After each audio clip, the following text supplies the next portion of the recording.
It was pure panic. Looking back in the backseat of my car to my son having a seizure.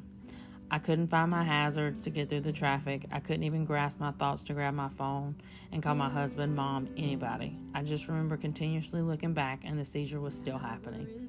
I called out to God like I'd never before. It's crazy how in a world full of people, an amazing village I have to help raise my babies and all my loved ones, and the only person I called out to was my God. I just remember repeating, God, please save my baby.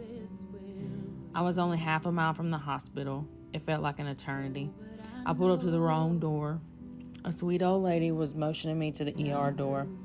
A nurse came running out and led us straight back. They took my son out of my arms while I fell to my knees. I finally was led back to the room where he was.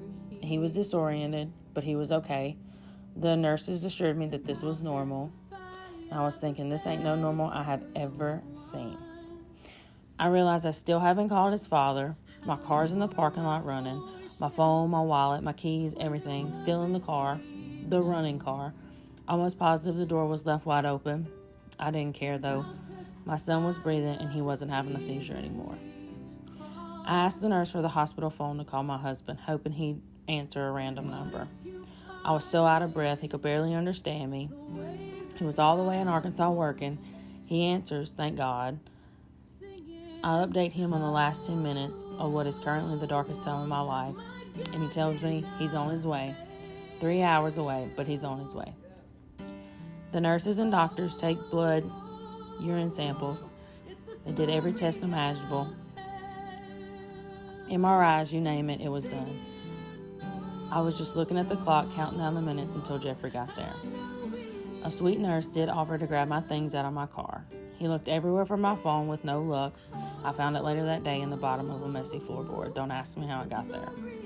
The nurse locked my car, turned it off, and moved it out of the way. Then finally Jeffrey walks in. When your marriage is built around God, it's something so special.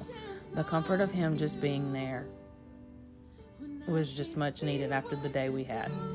The nurses came in and checked on Stad, and they finally came back to tell us the results. Nothing was on any of those scans.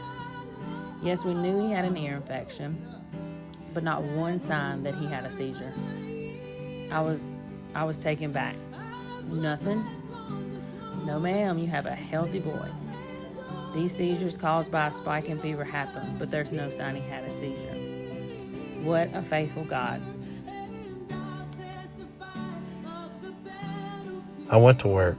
It was a normal day. We were working up in Arkansas, and I heard my phone ring, and normally I don't answer random calls, but I did that day. Only God knows why. It was my wife. I could barely make out what she was trying to tell me, but when I did, I couldn't even think straight. I just knew I needed to get to my truck and head her way. She didn't have her phone on her. I was trying to keep all of our family updated on the little bit of information that I knew. I was calling the hospital, and the woman was being the messenger in between me and my wife. I was just trying my hardest to get there as fast as I could. When I got there, the woman showed me right to my wife. She told me my wife scared her to death, running in there hollering, "Yep, that's my wife," loud. I walked through the door, and she had Stad asleep in her arms. It was a weight lifted off my shoulders just to see them. I'm still amazed at how God worked through my son and wife that day. I knew I loved my wife, but I didn't know how strong of a woman she was until that day. I can't begin to imagine what she saw or the emotions and fear that came along with Stadler's seizure. But I know I'm beyond thankful that God gave me a wife that has faith that can't be shaken.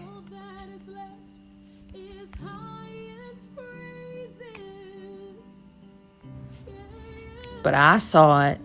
I looked back in my car, and I seen his eyes looking straight up, and I seen his little body shaking.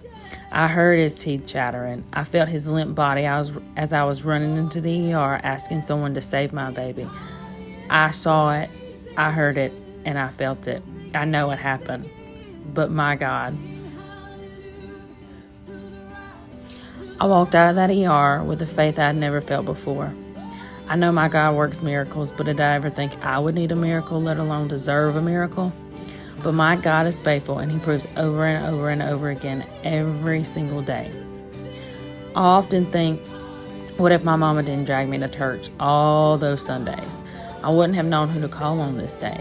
I wouldn't have a marriage built on a lasting foundation through the dark times. I wouldn't have nothing. I couldn't, nor do I want to go a day without my relationship with God.